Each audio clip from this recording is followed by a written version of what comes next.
नमस्कार, बहुत स्वागत है आप सभी का हमारी खास पेशकश भाग्यफल में और मैं हूं आपके साथ अंकुश श्रीवास्तव।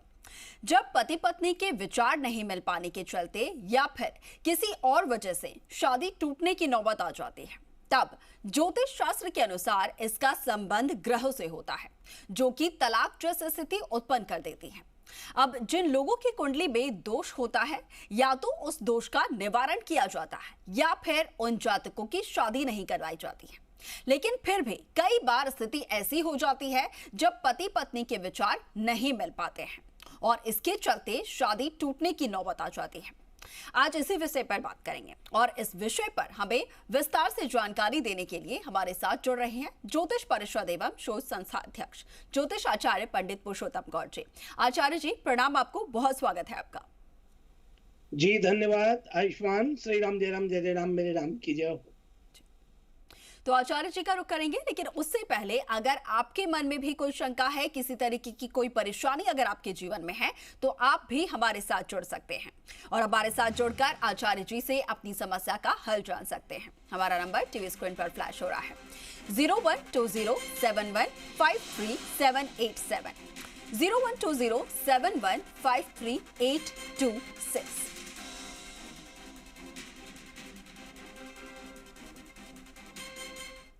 और चलिए अब सीधा आचार्य जी का रुख करेंगे और उनसे जानने की कोशिश करेंगे। आचार्य जी देखिए, सबसे खूबसूरत रिश्तों में से एक पति पत्नी का ये रिश्ता होता है। अब ऐसे में कई बार देखने को मिलता है कि सब कुछ ठीक ठाक चल रहा होता है, लेकिन अचानक से उनमें मतभेद होने लगते हैं, अचानक से बिना बात लड़ाइयाँ उनमें होने लगती हैं और नौबत यहाँ तक आ जाती है कि शादी खत्म करनी पड़ सकती है। अब ऐसे में क्या कुछ दोष ऐसे उनके कुंडली में होते हैं जिसकी वजह से ऐसी स्थिति पैदा होती है, और उनके उपाय भी आपसे जानना चाहेंगे कि जिनकी कुंडली में ऐसे दोष हैं तो वो लोग क्या करें आखिर। देखिए, आपने आज ये खुशबू जी बड़ा महत्वपूर्ण प्रश्न रखा है अंकुर जी। जी तो यहाँ ये प्रश्न जो है कुंडली में पति पत्नी के संबंध में दरार वाला प्रश्न जो आता है, जो एक बहुत खूबसूरत से ज्योतिष में इसका बखान बताया है और ज्योतिष में इसके बारे में बहुत सारी बातें बताई है। वर वधू के खुशहाल जीवन के लिए कुंडलियों का मिलान हम करवाते हैं और कुंडलियों के मिलान के बाद हम उनके दाम्पत्य जीवन में किसी भी तरह की मुश्किल ना हो, इसके लिए दोष का निवारण भी करवाते हैं। शादी नहीं करवाई जाती, यदि दोष बहुत ज्यादा होते हैं तो हम मना कर देते हैं। पर यह माना जाता है कि भारत की धरती पर पति पत्नी के रिश्ते से बड़ा पवित्र रिश्ता और हो ही नहीं सकता। इतना शानदार तरीके से इसके बारे में कहा है कि भाई ये रिश्ता सबसे अच्छा होता है। जिस स्त्री की जन्म कुंडली में लगन में मंगल या शनि की राशि में शुक्र हो और सप्तम भाव यानी सप्तम स्थान पर पाप ग्रहों का प्रभाव हो, तो ऐसे में अपने पति को छोड़ करके किसी अन्य के साथ वो विवाह कर लेती है। अब देखिए, जिसकी कुंडली में सप्तम स्थान में शुभ और पाप दोनों ग्रहों के दोनों प्रकार के दो ग्रह, सप्तमें शुक्र निर्मल हो तो स्त्री एक पति को छोड़ करके दूसरे के साथ विवाह कर लेती है। यदि चंद्रमा शुक्र पाप ग्रहों के साथ सप्तम स्थान में हो तो पति पत्नी गुप्त रूप से वैवाहिक संबंध तोड़ लेते हैं। सप्तम स्थान में सूर्य और सप्तमेश निर्मल यदि हो तो उस स्त्री को उसका पति छोड़ देता है। निर्मल पाप ग्रह सप्तम भाव में बैठते हैं तो ये ऐसा योग उत्पन्न हो जाता है। अंकुर जी, जिनकी लगन में राहु हो, शनि हो, शनि भी वहां हो, तो व्यक्ति लोकापदार्थ के कारण अपनी पत्नी को त्याग देता है जी। और सप्तम स्थान में सूर्य उसके शत्रु ग्रह की दृष्टि से उत्पन्न स्त्री को पति को छोड़ देता है। कुल मिलाकर के मैं ये कहना चाहूंगा, गुरु को विवाह का कारक ग्रह मानते हैं, इसलिए अगर आपकी कुंडली में गुरु कमजोर है, नीच का है, आपको दाम्पत्य जीवन में वो परेशानी पैदा करेगा ही। तो पुखराज धारण कर लेना चाहिए। जी। अगर कुंडली में शनि सूर्य राहु 12वें घर में के स्वामी हैं हम्म। और द्वादश और राहु अधिष्ठ राशि के स्वामी हैं, हम्म। 5 ग्रह रस्तों को तोड़ने का काम करते हैं। जी। 5। हम्म। अब ये 5 ग्रह में राहु हो गया हम्म। और केतु हुआ, शनि हुआ, शुक्र हुआ, मंगल हुआ, और इसके साथ ही कुंडली में यदि मान लो 6, 8, 12, 12वें भाव में, जी। सप्तम भाव में से कोई भी वहां स्थित हो तो वैवाहिक जीवन तनावपूर्ण हो जाता है। अब इसके उपाय की बात करते हैं कि मान लो ये सब तो एक परेशानी पैदा करने के लिए हैं ग्रह। हम्म।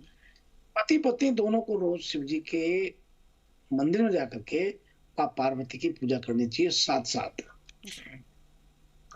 रोज सुबह पूजा के बाद पत्नी की मांग में लगा सिंदूर पति को लगाना चाहिए। इससे प्रेम बढ़ता है, आत्मीयता बढ़ती है, अपनापन बढ़ता है और स्त्री का ध्यान कहीं और नहीं भटकता है। जी। स्त्री को रोज मां पार्वती की पूजा कर उनको सिंदूर कुमकुम चढ़ाना चाहिए। पूजा के बाद सिंदूर या कुमकुम अपनी मांग में लगाना जरूर चाहिए। जी। पति को हर शुक्रवार अपनी पत्नी को कोई न कोई उपहार देना चाहिए, पर शुक्रवार के दिन। जी। कुंडली में जो भी अशुभ ग्रह हैं उसका उपाय करना चाहिए। हर गुरुवार के दिन केले के पौधे को जल अर्पण करें, हल्दी का तिलक लगा के और तिलक लगाएं। जी। ये भी बहुत लाभ देता है। और मान लीजिए इतना सब नहीं करते हैं तो बड़ा सरल है, हल्दी की 2 गांठ लें और गांठ को शिवलिंग पर चढ़ा करके वैवाहिक जीवन में शांति बनाए रखने की प्रार्थना करें। बस, तो जीवन में एकदम प्रसन्नता रहेगी और बहुत प्रसन्नता से आपका जीवन चलने वाला है। जी। तो देखिए अंकुर जी, ये छोटी छोटी बातें हैं जो जीवन में व्यक्ति को बहुत कुछ दे देती हैं। और बहुत कुछ देने के साथ ये भी आपको बता दूं कि व्यक्ति जीवन में बहुत शांति से रहता है।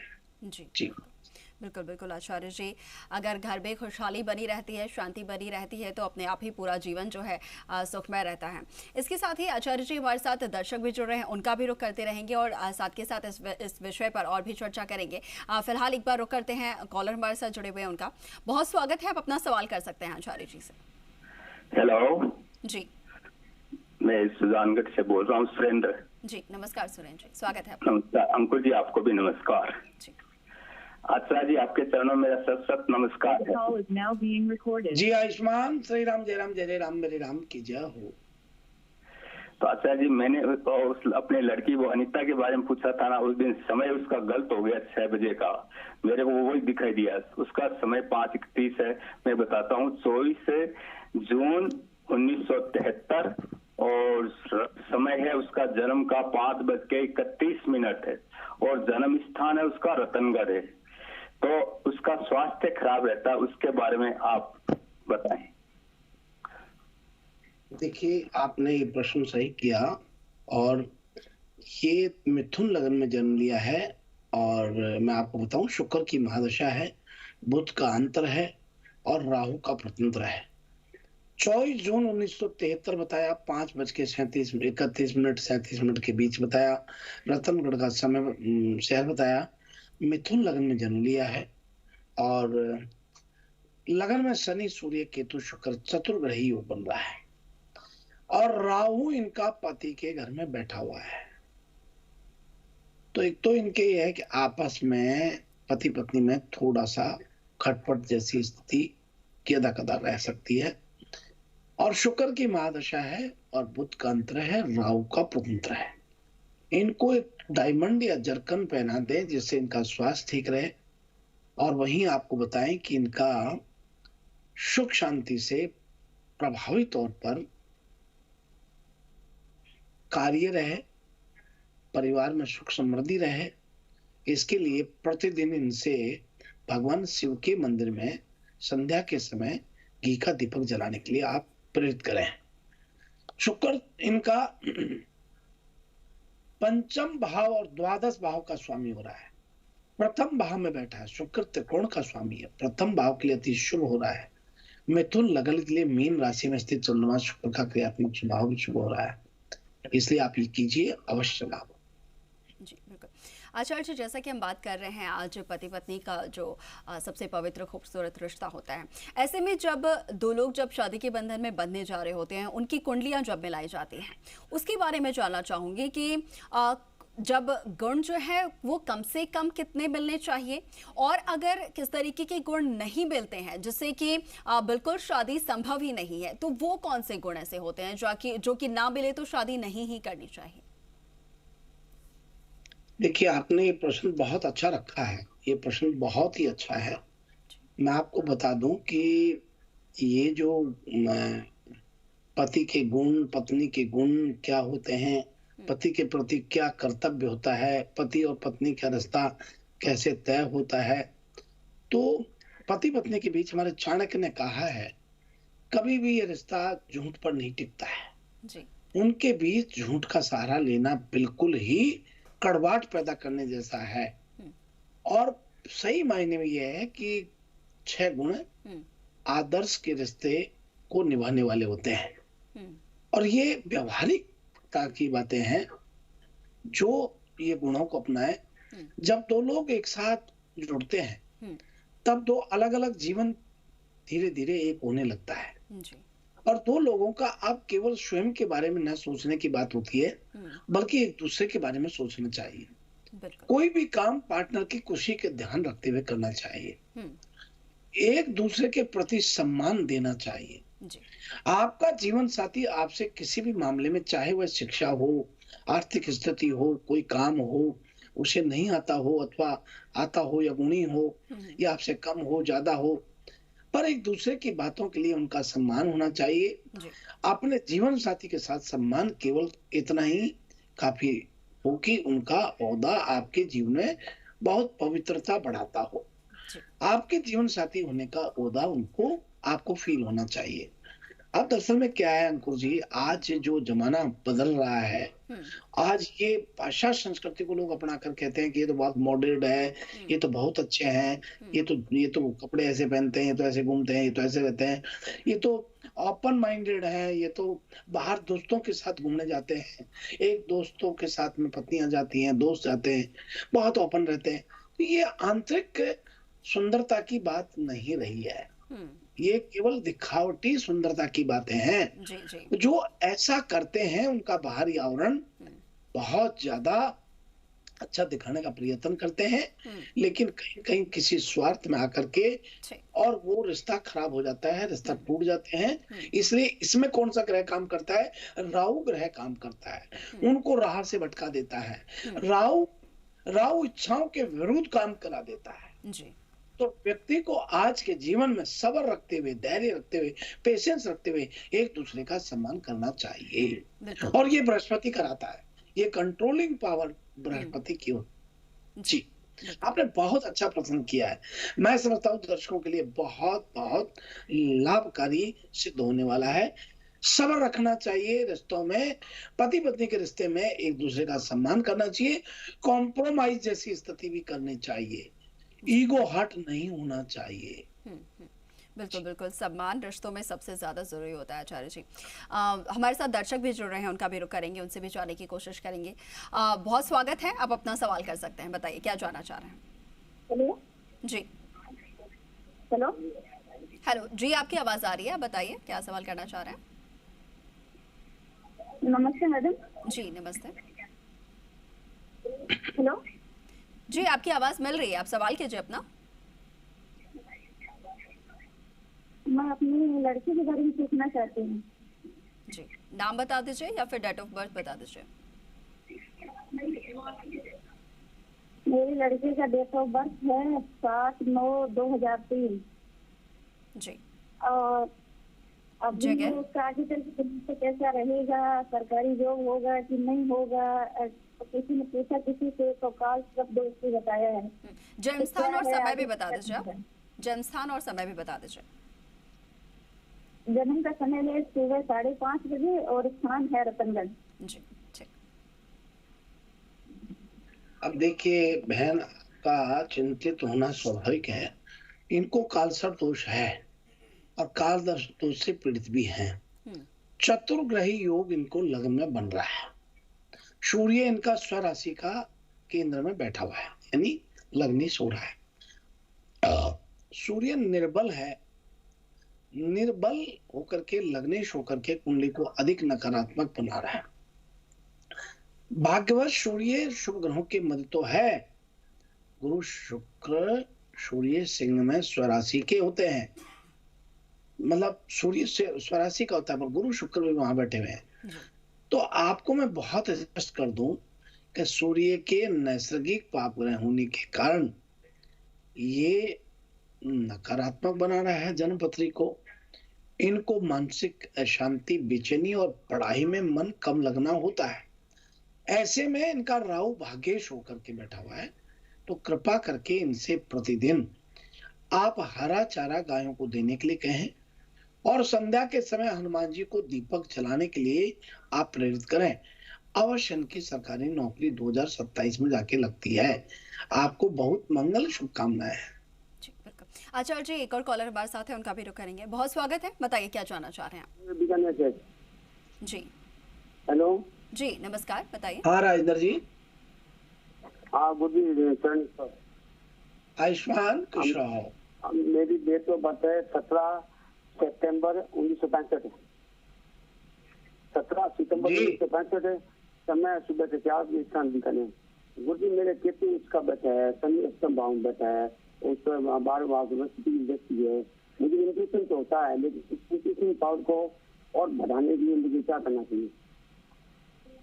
देखिए, आपने एक बात देखी होगी, शनि की महादशा है, शुक्र का अंतर है, शुक्र का प्रतंत्र है। राहु आपका चंद्रमा के साथ, राहु मित्र ग्रह में बैठा हुआ है। राहु चंद्रमा उच्च का आपका बैठा हुआ है 11वें घर में। हालांकि चंद्र ग्रहण बन रहा है, लेकिन आप ये भी देख लीजिए कि आपका राहु नैसर्गिक पाप ग्रह होने के बावजूद भी राहु वृष राशि में उच्च का होता है। तो राहु जैसे घर में बैठता है, जहां जैसी स्थिति में बैठता है, वो लाभ देना शुरू कर देता है, तो आपको इसका लाभ मिलेगा। वहीं आपका बुध तृतीय और द्वादश भाव का स्वामी हो रहा है, तो आप ज्योतिष का काम करें। बृहस्पति 12वें भाव में बैठा है, त्रिकोण का स्वामी हो रहा है, कर्क लगन के लिए वृष राशि में बैठा हुआ है, या फिर कंसल्टेंसी का काम करें। आपको मानसिक और पारिवारिक समृद्धि मिलेगी। और प्रतिदिन हनुमान चालीसा के पाठ करने के बाद राम रक्षा स्तोत्र के पाठ करें, ललिता स्तोत्र भी पढ़ें, तो आपके लिए बहुत अच्छा होगा। बड़ी मंगल शुभकामना आप कीजिए। जी आचार्य जी, अब रुक करते हैं राशियों की तरफ और दर्शकों को ये भी बताते हैं आज का उनका दिन कैसा रहने वाला है। तो आइए हम बात कर रहे हैं अंकुर जी मेष राशि से। आज मेष राशि वाले लोगों का मन अध्यात्म में अधिक लगेगा। धार्मिक यात्राओं के योग बन रहे हैं। किसी खास काम को लेकर कोई शानदार योजना आज बन सकती है। साथ ही उस पर काम भी शुरू हो सकता है। परिवार वालों के साथ समय अधिक बीतेगा। पारिवारिक कामों को करने में आज अपनों का साथ प्राप्त होगा। अगर आप घर के बदलने की सोच रहे हैं तो आज का दिन शुभ होता है। और अब बात कर रहे हैं वृषभ राशि वाले लोगों की। आज आप उन चुनौतियों का सामना करेंगे, लेकिन अंततः चीजें आपके पक्ष में रहेंगी। दिन प्रतिदिन की गतिविधियों पर अपना ध्यान केंद्रित करें और सकारात्मक बातचीत स्थापित करने के लिए कदम उठाएं। निवेश करने के लिए आज आपके पास कई ऑफर आएंगे। पैतृक संपत्ति के संबंध में कोई भी लंबित मामला आज आपको लाभ देता है। और अब बात कर रहे हैं मिथुन राशि वाले लोगों के लिए। आज का दिन बहुत अच्छा रहने वाला है और बिजनेसमैन जो लोग हैं, आज उन्हें नया स्टार्टअप मिल सकता है। आर्थिक लाभ में बढ़ोतरी होगी। उधार दिया हुआ पैसा वापस प्राप्त होता है। आज खुद को बदलती हुई भूमिका में आप महसूस करेंगे। आपके पास पर्सनालिटी कई तरह से जुड़ेंगी और आज का दिन आपका बहुत अच्छा रहने वाला है। और अब बात कर रहे हैं कर्क राशि वाले लोगों की। आज व्यवसायी नवीन साझेदारी में प्रवेश कर सकते हैं। प्रतिद्वंदी कोई नुकसान नहीं पहुंचा पाएंगे। स्थिति आय आपको व्यवसायिक क्षेत्र में बेहतर करने के लिए प्रोत्साहित तो करेगी, मगर संपत्ति संबंधित नवीन सौदे को अंतिम रूप आज आप दे सकते हैं। विवाह के योग लोगों के लिए विवाह के रिश्ते आज आ सकते हैं। और अब आइए हम बात कर रहे हैं सिंह राशि वाले लोगों के लिए। आज का दिन अनुकूल रहने वाला है। कामकाज में आज मन लगेगा। कार्य क्षेत्र में परफॉर्मेंस अच्छी होने से आपकी अलग पहचान बनेगी। महत्वपूर्ण लोगों के साथ बात करते समय सतर्क रहें। कोई इम्पोर्टेंट बात सुनने को मिल सकती है जो आपके लिए काफी फायदेमंद साबित होती है। और अब आइए हम बात कर रहे हैं सिंह कन्या राशि वाले लोगों के लिए। कन्या राशि वाले जातकों को आज भावनात्मक रूप से परेशान रह सकते हैं। परिवार में झगड़े बढ़ सकते हैं। सहयोगियों के साथ विवाद संभव है। आपको विनम्रता चिंता के साथ वरिष्ठों से व्यवहार करना चाहिए। संपत्ति संबंधित मामलों में सावधानी से निपटने की आवश्यकता है और इस संबंध में आपको एक ठोस कदम उठाना चाहिए। आपकी माता की सेहत को चिंता का कारण बन सकती है। आपको वाहन चलाते समय अधिक सतर्क रहने की आज आवश्यकता है। और अब आइए हम बात कर रहे हैं तुला राशि वाले लोगों के लिए। आज का दिन तनाव भरा रहने वाला है। इस राशि के बिजनेसमैन आज बिना सोचे समझे बड़ा डिसीजन न लें। अगर आपके मन में कोई बड़ी योजना चल रही है तो आज उसे कुछ समय के लिए रोक दें। आज आपको उम्मीद से कम पॉजिटिव रहने पर नुकसान हो सकता है। और अब बात कर रहे हैं वृश्चिक राशि वाले लोगों के लिए। आप में आत्मविश्वास की वृद्धि होगी और आप बहुत साहसी बनेंगे। आप अपने वरिष्ठों का ध्यान रखते हुए आकर्षण का केंद्र बनेंगे। सामाजिक रूप से आप लोकप्रियता हासिल करेंगे और नई दोस्ताना रिश्ते आज आपके बनेंगे। और अब बात कर रहे हैं धनु राशि वाले लोगों की। आज का दिन खुशनुमा रहने वाला है। कारोबार में आप एक लय बनाकर काम करेंगे जिससे समय की बचत होगी। आज नियमित तरीके से अपने दायरे और ज्ञान को बढ़ाने की कोशिश अवश्य कर सकते हैं। बैंक से लोन लेने में आ रही दिक्कतें आज अचानक से सॉल्व हो जाएंगी। आज उधार लेन देन से बचें। आर्थिक पक्ष सामान्य रहेगा। और अब आइए हम बात कर रहे हैं मकर राशि वाले लोगों के लिए। आपका साहस और आत्मविश्वास का स्तर उच्चतम स्तर पर रहेगा। आप रचनात्मक उद्देश्यों में इनका पूरा उपयोग करने में सफल रहेंगे। व्यापारिक क्षेत्र में आप कुछ विपरीत स्थितियों में दृढ़ता से निपटेंगे। प्रकृतिशील बदलाव आपके लिए अद्भुत काम करेगा। आपकी स्थिति और आय के स्तर में काफी सुधार संभव हो रहा है। और अब आइए हम बात कर रहे हैं कुंभ राशि वाले लोगों के लिए। आज का दिन शानदार रहने वाला है। आज आपका मन बहुत कुछ नया करने के लिए करेगा। अगर आप व्यवसाय के क्षेत्र से जुड़े हैं तो सौंदर्य प्रसाधन के क्षेत्र में निवेश करना आपके लिए फायदेमंद होगा। अनचाहे ख्यालों को दिमाग में न आने दें। और अब आइए हम बात कर रहे हैं मीन राशि वाले लोगों के लिए। आज आप सभी गतिविधियों में चमकेंगे और शीर्ष तक पहुंचाने में भाग्य आपका समर्थन करेगा। नौकरी पेशा जातकों के लिए कोई विशेष कार्य सफलता प्रदान करता है। विदेशी संपर्क वाले लोगों को कुछ अचानक लाभ मिलेगा। यात्रा भी हो सकती है। आय अच्छी रहेगी और स्वरोजगार के लिप्त जातक आकर्षक सौदे को अंतिम रूप प्रदान कर सकते हैं। इस प्रकार से आज का हमारा अपना यह है राशि फल। बिल्कुल बिल्कुल आचार्य जी, बहुत शुक्रिया आपका हमारे साथ जुड़ने के लिए। और जो भी दर्शक हमारे साथ जुड़े उनकी समस्याओं का जो समाधान आपने बताया है उसके लिए भी आपका बहुत शुक्रिया जी। शुभ प्रभात, शुभ आशीर्वाद। श्री राम जय राम, जय जय राम, मेरे राम की जय। और चलिए इसी के साथ फिलहाल के लिए भाग्यफल में इतना ही, लेकिन देश दुनिया की तमाम खबरों के लिए बने रहिए जी राजस्थान के साथ। नमस्कार।